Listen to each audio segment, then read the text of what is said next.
English team ਕੋਲ Andrew ਸਟਾਰ, Stuart Broad, James Anderson ਵਰਗੇ ਵੱਡੇ ਸਟਾਰ ਹੁੰਦੇ ਸੀਗੇ। ਮਜ਼ਾ ਆਉਂਦਾ ਸੀ ਇੱਕ ਬਾਲ ਦਾ ਕਿ ਜੀ ਇੰਗਲਿਸ਼ ਟੀਮ ਫਾਈਟ ਕਰੀਏ। ਲੇਕਿਨ ਹੁਣ ਬਿਲਕੁਲ ਹੀ ਘਬਰਾ ਗਈ ਹੈ। ਤੇ ਕੀ ਵਜ੍ਹਾ ਬਣ ਗਈ ਇੰਗਲਿਸ਼ ਟੀਮ, ਕਿਉਂ ਇੰਨੇ ਘਬਰਾ ਗਏ? ਸਾਡੇ ਨਾਲ ਯਾਸਿਰ ਸਾਹਿਬ ਮੌਜੂਦ ਨੇ। ਯਾਸਿਰ ਸਾਹਿਬ, ਵੱਧ ਜੀ ਆਇਆਂ ਨੂੰ। ਇਹ ਕੀ ਵਜ੍ਹਾ ਸਮਝਦੇ ਹੋ ਤੁਸੀਂ? ਇੱਕ ਡਾਊਨਫਾਲ ਹੀ ਹੈ। ਹੁਣ ਅਸੀਂ ਵੇਖ ਰਹੇ ਹਾਂ ਦੂਜੇ ਦਿਨ ਤੀਜੇ ਦਿਨ ਮੈਚ ਹੀ ਖਤਮ ਹੋ ਰਿਹਾ, ਕੋਈ ਸ਼ਾਇਕੀ ਨੂੰ ਵੀ ਮਜ਼ਾ ਨਹੀਂ ਆ ਰਿਹਾ।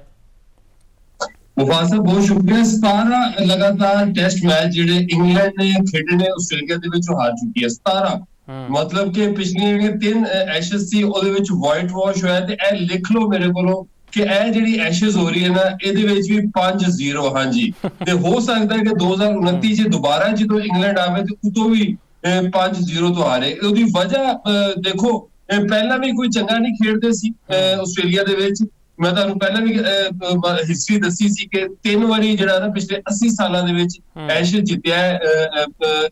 ਆਸਟ੍ਰੇਲੀਆ ਦੇ ਵਿੱਚ ਆ ਕੇ ਇੰਗਲੈਂਡ। ਲੇਕਿਨ ਇੰਨਾ ਬੁਰਾ ਮਤਲਬ ਕਦੀ ਇਹ ਹੁੰਦਾ ਸੀ ਕਿ ਇੱਕ ਟੈਸਟ ਮੈਚ ਦੇ ਵਿੱਚ 2 ਟੈਸਟ ਮੈਚਾਂ ਦੇ ਵਿੱਚ ਬੈਟਿੰਗ ਚੰਗੀ ਕਰ ਲੈਂਦੇ ਸੀ, ਕੋਈ ਬੋਲਿੰਗ ਚੰਗੀ ਕਰ ਲੈਂਦੇ। ਹੁਣ ਇਹ ਜਿਹੜੇ ਦੋਨੋਂ ਟੈਸਟ ਮੈਚ ਦੇਖੋ, ਪਹਿਲਾ ਟੈਸਟ ਮੈਚ 2 ਦਿਨਾਂ ਦੇ ਵਿੱਚ ਮੁੱਕਿਆ ਤੇ ਇਹਦਾ ਟੈਸਟ ਮੈਚ ਜਿਹੜਾ ਨਾ ਇਹ 3.5 ਦਿਨ ਅਸੀਂ ਨੂੰ ਕਵਾਂਗੇ, 4 ਦਿਨ ਵੀ ਨੂੰ ਕਵਾਂਗੇ। ਇਹਦੇ ਵਿੱਚ ਵੀ ਜਿਹੜਾ ਬੈਨ ਸਟੋਕਸ ਦੀ ਤੇ ਉਹਦੇ ਨਾਲ ਜਿਹੜਾ will jacks the partnership C 96 run ਦੀ, ਉਹ 37 ਓਵਰ ਉਹਨਾਂ ਨੇ ਖੇਡੇ। ਦੇਖੋ 37 ਓਵਰ ਜਿਹੜੇ ਉਹਨਾਂ ਨੇ ਖੇਡੇ ਤੇ ਜਿਸ ਤਰ੍ਹਾਂ ਉਹ ਇਨਿੰਗਸ ਨੂੰ ਲੈ ਕੇ ਚੱਲੇ, ਬਾਲਾਂ ਰੋਕੀਆਂ ਵੀ, ਬਾਲਾਂ ਛੱਡੀਆਂ ਵੀ। ਬੈਨ ਸਟੋਕ ਦੇਖੋ ਇੱਕ ਕੈਲੀਬਰ ਦਾ ਬੈਟਸਮੈਨ ਹੈ।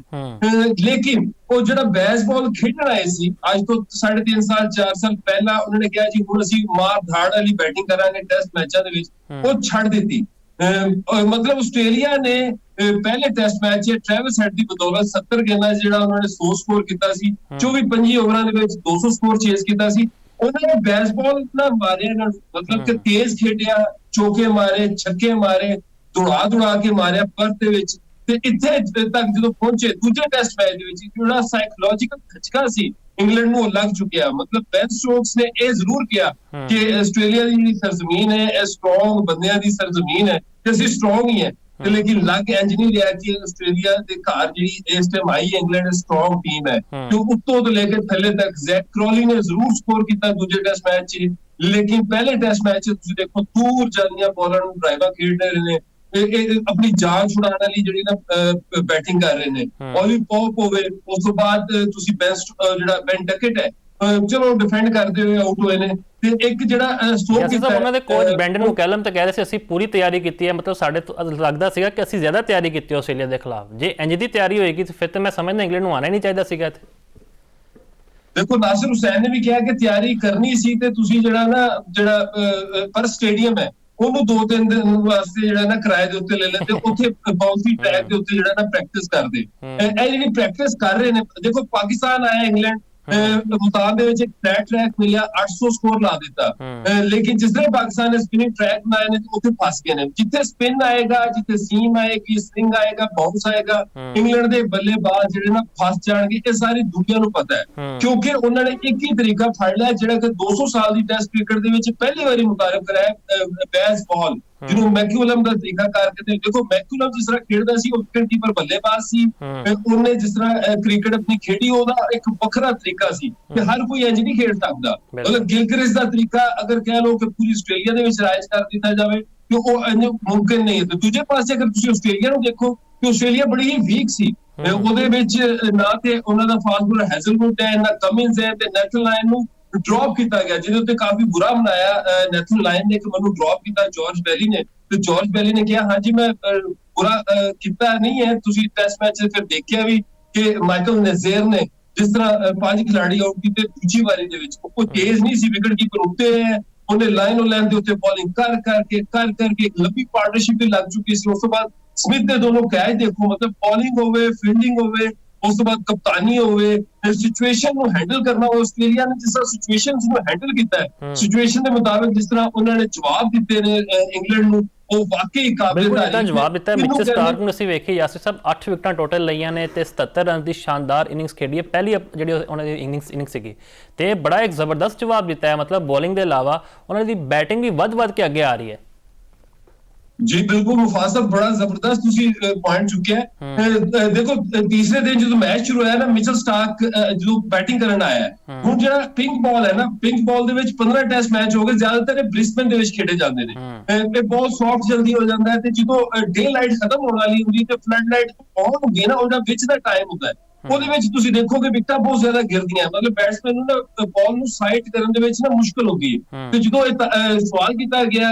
ਮਿਚਲ ਸਟਾਰਕ ਨੂੰ ਸਾਫੀ ਦੇ ਲੋ ਕਿ ਯਾਰ ਤੁਸੀਂ ਤਾਂ ਬੜੇ ਜ਼ਬਰਦਸਤ ਆਲਰਾਊਂਡਰ ਇਨਿੰਗਸ ਖੇਲਿਓ ਇਨਿੰਗਸਾਂ ਦਾ ਟੈਸਟ ਮੈਚ ਬੜੀਆਂ ਜ਼ਬਰਦਸਤ ਸ਼ਾਨਦਾਰ ਖੇਡਦਾ ਆਇਆ ਹੈ 2000 ਤੋਂ ਉੱਤੇ ਉਹਦੇ ਟੈਸਟ ਦੇ ਵਿੱਚ ਵੀ ਰਨਸ ਨੇ ਤੇ ਉਹਨੇ ਇਹੀ ਕਿਹਾ ਕਿ ਸਾਡਾ ਜਿਹੜਾ ਪਲਾਨ ਸੀ ਉਹ ਇਹ ਸੀ ਕਿ ਬੈਟਿੰਗ ਕਰੀਏ ਉਸ ਵਕਤ ਤੱਕ ਲੈ ਜਾਈਏ ਇੰਗਲੈਂਡ ਨੂੰ ਜਦੋਂ ਉਹ ਟਾਈਮ ਆਵੇ ਵੇਲਾ ਆਵੇ ਜਦੋਂ ਬਾਲ ਨੂੰ ਦੇਖਣਾ ਥੋੜਾ ਮੁਸ਼ਕਲ ਹੋਵੇ ਤੁਸੀਂ ਦੇਖੋ 140 ਤੋਂ ਜ਼ਿਆਦਾ ਗੇਂਦਾਂ ਖੇਡ ਗਿਆ ਮਿਚਲ ਸਟਾਰਕ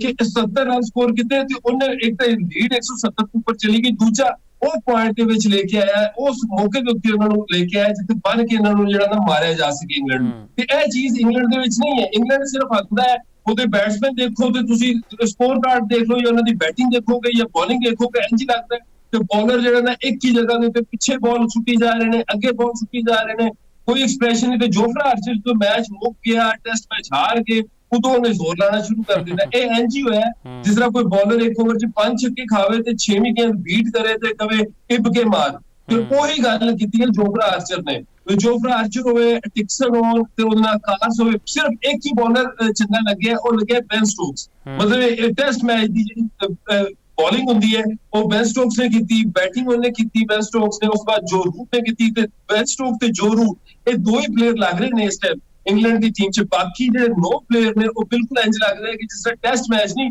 ਕੋਈ ਹੋਰ ਹੀ ਕ੍ਰਿਕਟ ਖੇਡਣ ਆਏ ਨੇ ਉਹ ਠੀਕ ਹੈ T20 ਵਾਸਤੇ ਤੇ T20 ਦਾ ਵੀ ਇਹ ਜਿਹੜਾ ਟੈਂਪਲੇਟ ਹੈ ਨਾ ਕਿ ਹਰ ਬਾਲ ਨੂੰ ਮਾਰੋ ਤੇ ਚੌਕਾ ਮਾਰੋ ਛੱਕਾ ਮਾਰੋ ਹਰ ਪਿਚ ਦੇ ਉੱਤੇ ਇੱਕ ਕਾਰਗਰ ਸਾਬਤ ਨਹੀਂ ਹੁੰਦਾ ਮੁਫਾਜ਼ਲ ਉਹਨਾਂ ਦੇ ਹੈਰੀ ਬਰੋਕ ਕੋਲੋਂ ਬੜੀ ਉਮੀਦ ਸੀ ਕਿ ਇਹ ਵੀ ਚੰਗਾ ਖੇਡਣਗੇ ਉਹ ODI ਦੇ ਕੈਪਟਨ ਵੀ ਸੀਗੇ ਤੇ ਉਹ ਵੀ ਬਿਲਕੁਲ ਫਲॉप ਨਜ਼ਰ ਆਇਆ ਤੁਸੀਂ ਸਮਝਦੇ ਹੋ ਕਿ ਸਿਲੈਕਸ਼ਨ ਹੀ ਠੀਕ ਨਹੀਂ ਹੈ ਇੰਗਲਿਸ਼ ਟੀਮ ਦੀ ਦੇਖੋ ਥੋੜਾ ਜਿਹਾ ਅਡਾਪਟ ਕਰਨਾ ਪੈਂਦਾ ਹੈ ਨਾ ਮੁਫਾਜ਼ ਸਾਹਿਬ ਸਿਲੈਕਸ਼ਨ ਦੇ ਵਿੱਚ ਤਾਂ ਤੁਹਾਨੂੰ ਦੇਖੋ ਐਸੇ ਪਲੇਅਰ ਲੈ ਕੇ ਆਣੇ ਚਾਹੀਦੇ ਸੀ ਇੰਗਲੈਂਡ ਦੇ ਡੋਮੈਸਟਿਕ ਦੇ ਵਿੱਚੋਂ ਜਿਹੜੇ ਕਿ ਲੰਮੀਆਂ ਵਾਰੀਆਂ ਲਾਉਂਦੇ ਹੋਣ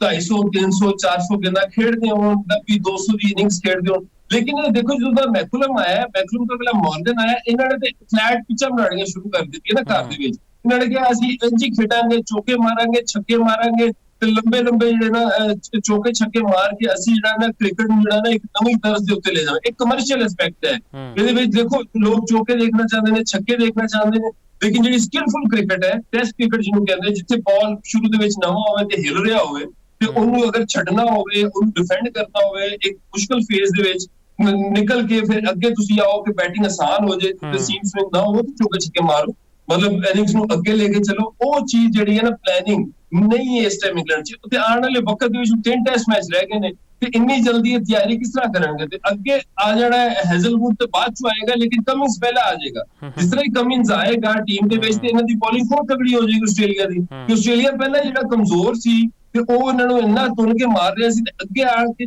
ਹੋਰ ਮਜ਼ਬੂਤ ਹੋ ਜਾਏਗਾ ਆਸਟ੍ਰੇਲੀਆ ਤੇ ਕੀ ਅਸਰ ਕਰੇਗਾ ਮੁਫਾਜ਼ ਸਾਹਿਬ ਇਹਨਾਂ ਦਾ ਦੱਸੋ ਬਿਲਕੁਲ ਭੈੜਾ ਹੀ ਅਸਰ ਹੋਏਗਾ ਤੇ ਮੈਨੂੰ ਵੀ ਇਹ ਲੱਗਦਾ ਕਿ 5-0 ਹੀ ਹੋਏਗਾ ਤੇ ਯਾਸਿਰ ਸਾਹਿਬ ਗੱਲ ਕਰੀਏ ਇੰਡੀਆ ਦੀ ਜਨੂਬੀ ਅਫਰੀਕਾ ਫਿਰ ਚੌਕ ਕਰ ਗਈ ਤੇ 2-1 ਤੋਂ ਸੀਰੀਜ਼ ਵੀ ਇੰਡੀਆ ਆਪਣੇ ਨਾਮ ਕਰ ਗਈ ਹੈ ਤੇ 271 ਦਾ ਜਿਹੜਾ ਟਾਰਗੇਟ ਸੀਗਾ ਉਹਨਾਂ ਨੇ 1 ਵਿਕਟ ਦੇ ਨੁਕਸਾਨ 'ਚ ਪੂਰਾ ਕਰ ਲਿਆ ਜੈਸਵਾਲ ਦੀ ਵੀ ਸੈਂਚਰੀ ਆ ਗਈ ਵਿਰਾਟ ਕੋਹਲੀ ਦੇ ਵੀ 65 ਰਨਸ ਆ ਗਏ ਨੇ ਤੇ ਹੁਣ T20 ਦਾ ਜਦੋਂ ਮਾਰਕਾ ਸੱਜੇਗਾ ਇਹਨਾਂ ਕੋਲ ਨਾ ਵਿਰਾਟ ਹੋਏਗਾ ਨਾ ਰੋਹਿਤ ਹੋਏਗਾ ਤੇ ਫਿਰ ਤੁਹਾਨੂੰ ਲੱਗਦਾ ਕਿ ਜਨੂਬੀ ਅਫਰੀਕਾ ਇਹਨਾਂ ਨੂੰ ਫਸਾ ਸਕੇਗੀ ਦੇਖੋ ਜਨੂਬੀ ਅਫਰੀਕਾ ਨੇ ਵੱਡੀ ਕ੍ਰਿਕਟ ਤਾਂ ਜਿੱਤੀ ਨਾ ਟੈਸਟ ਮੈਚਸ ਦੇ ਵਿੱਚ 2-0 ਤੋਂ ਰਾਤ ਹੈ ਨਾ ਕਿ ਗੌਤਮ ਗੰਭੀਰ ਨੇ ਕਿਹਾ ਹੈ ਕਿ ਉਹ ਸਾਡਾ ਕਪਤਾਨ ਨਾ ਤੁਸੀਂ ਯਾਦ ਰੱਖੋ ਕਿ ਪਹਿਲੇ ਟੈਸਟ ਮੈਚ 'ਚ ਨਾ ਇੰਜਰਡ ਹੋ ਗਿਆ ਸੀ ਪਹਿਲੇ ਇੰਜਰਡ ਹੋਇਆ ਠੀਕ ਹੈ ਲੇਕਿਨ 123 ਸਕੋਰ ਕਰਨਾ ਸੀ ਜਨਾਬ ਤੇ ਉਹ ਵੀ ਇਹਨਾਂ ਕੋਈ ਚੀਜ਼ ਨਹੀਂ ਲੱਗਦੀ ਦੂਜਾ ਟੈਸਟ ਮੈਚ ਤਾਂ ਕਪਤਾਨ ਇਹਨਾਂ ਨੇ ਬਦਲ ਦਿੱਤਾ ਨਾ ਹੁਣ ਸ਼ੁਭਮਨ ਗਿੱਲ ਨਹੀਂ ਸੀ ਲੇਕਿਨ ਉਸ ਤੋਂ ਬਾਅਦ ਫਲੈਟ ਪਿਚ ਬਣਾਈ ਉੱਥੇ ਵੀ ਜਿਹੜਾ ਨਾ 400 ਉੱਤੇ ਰਨਸ ਤੋਂ ਹਰਾ ਦਿੱਤਾ ਵਨਡੇ ਕ੍ਰਿਕਟ ਦੇ ਵਿੱਚ ਜਿਹੜਾ ਆਖਰੀ ਵਨਡੇ ਹੋਇਆ ਹਾਲਾਂਕਿ ਉਹਨਾਂ ਨੂੰ ਪਹਿਲੇ 2 ਵਨਡੇ ਮੇਰੇ ਨਜ਼ਦੀਕ ਜਿੱਤਣੇ ਚਾਹੀਦੇ ਸੀ ਉਹਨਾਂ 332 ਉਹਨਾਂ ਨੇ ਕੀਤਾ 3 ਰਨ ਆਊਟ ਹੋ ਗਏ ਫਿਰ ਵੀ ਸਿਚੁਏਸ਼ਨ ਉਹਨਾਂ ਦੇ ਕੰਟਰੋਲ 'ਚ ਸੀ ਕ੍ਰਿਕਟ ਅੱਛੀ ਖੇਲੀ ਪਹਿਲੇ 2 ਮੈਚਾਂ ਦੇ ਵਿੱਚ ਤੀਜੇ ਮੈਚ ਦੇ ਵਿੱਚ ਵੀ ਟੌਸ ਜ਼ਰੂਰ ਆ ਰਹੇ ਟੌਸ ਬੜਾ ਵਾਈਟਲ ਸੀ ਕਿਉਂਕਿ ਬਾਅਦ 'ਚ ਉਸ ਪੈਂਦੀ ਹੈ ਚੇਸ ਕਰਨਾ ਆਸਾਨ ਹੋ ਜਾਂਦਾ ਹੈ ਤੇ ਲੇਕਿਨ ਉਹ ਜਿਹੜਾ ਬ੍ਰਿਟਸਕੀ ਤੇ ਦੂਸਰਾ ਉਹਦੇ ਨਾਲ ਕੁਇੰਟਨ ਡਿਕੌਕ ਨੇ 100 ਸਕੋਰ ਕੀਤਾ ਸੀ ਤੇ ਬ੍ਰਿਟਸਕੀ ਜਿਹੜਾ ਨਾ ਹਜੇ ਖੇਡ ਹੀ ਰਿਹਾ ਸੀ ਮਤਲਬ ਆਇਆ ਸੀ 150 ਸਕੋਰ ਸੀ 25 ਓਵਰ ਸੀ ਪਾਕਿਸਤਾਨ ਵਾਲਾ ਹਾਲ ਹੋਇਆ ਇੱਕ ਸੈਂਚਰੀ ਅਜੇ ਉੱਤੇ ਬਾਬਰ ਕਰ ਜਾਏ ਉਸੇ ਤਰ੍ਹਾਂ ਕੁਇੰਟਨ ਡਿਕੌਕ ਨੇ ਸੈਂਚਰੀ ਕੀਤੀ ਬਾਕੀ ਥੱਲੇ ਸਾਰੇ ਲੜਖੜਾ ਗਏ ਕੋਲੈਪਸ ਹੋ ਗਏ ਤੇ 271 ਤੱਕ ਮਹਿਦੂਦ ਹੋ ਗਏ ਫਿਰ ਕੁਇੰਟਨ ਡਿਕੌਕ ਨੇ ਵੀ ਦੇਖੋ ਨਾ ਕ੍ਰਾਸ ਮਾਰ ਦਿੱਤਾ, ਉਹ ਕ੍ਰਾਸ ਮਾਰਨ ਵਾਲਾ ਸ਼ਾਟ ਹੀ ਨਹੀਂ ਸੀ। ਮਤਲਬ ਤੂੰ ਵਾਰੀ ਲੈ, ਹੁਣ ਲੰਬੀ ਵਾਰੀ ਲੈ, 300 ਸਵਾ 300 ਜਾਂ 350 ਆਪ ਹੀ ਬਣ ਜਾਏਗਾ। ਉਹ 350 ਬਣਦਾ, ਇੰਡੀਆ ਦੀ ਟੀਮ ਅੰਡਰ ਪ੍ਰੈਸ਼ਰ ਆਂਦੀ ਤੇ ਫਿਰ ਜਿਹੜਾ ਨਾ ਨਤੀਜਾ ਕੁਝ ਵੀ ਹੋ ਸਕਦਾ ਸੀ। ਸਾਊਥ ਅਫਰੀਕਾ ਮੁਕਾਬਲਾ ਜਿੱਤ ਵੀ ਸਕਦਾ ਸੀ। 270 ਅੱਜ ਕੱਲ੍ਹ ਦੀ ਕ੍ਰਿਕਟ 'ਚ ਤੁਹਾਨੂੰ ਪਤਾ ਮੁਕਾਬਲਾ ਕੋਈ ਵੱਡਾ ਟੋਟਲ ਹੁੰਦਾ ਨਹੀਂ। ਤੇ ਉਹਨੂੰ ਜਿਹੜਾ ਜਿਸ ਤਰ੍ਹਾਂ ਫਿਰ ਚੇਸ ਕੀਤਾ ਹੈ ਰੋਹਿਤ ਸ਼ਰਮਾ, ਤੇ ਤੁਹਾਨੂੰ ਪਤਾ ਹੈ ਮਾਸਟਰ ਹੈ, ਸ਼ੁਰੂ ਦੇ 8-10 ਓਵਰ ਦੇ ਵਿੱਚ ਬਾਲ ਹਿੱਲਿਆ ਜ਼ਰੂਰ, ਉੱਥੇ ਵਿਕਟਾਂ ਨਹੀਂ ਮਿਲੀਆਂ।